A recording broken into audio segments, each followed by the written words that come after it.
How to see incognito history on mobile. Hello everyone, welcome to this channel. I'm Emily and I'm here to help you out today. So without any delay, let's get started.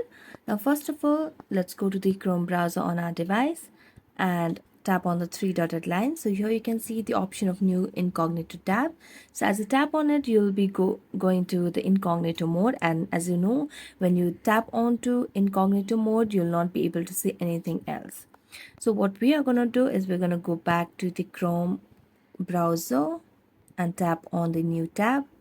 So let's go to the normal mode, and all you have to do is search for this URL.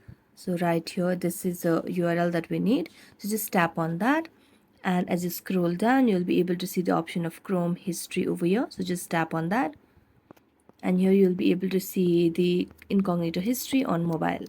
So thank you so much for watching this video. If you enjoyed watching this video, don't forget to like, subscribe and hit the bell notification for more updates. That's it for today, and see you next time.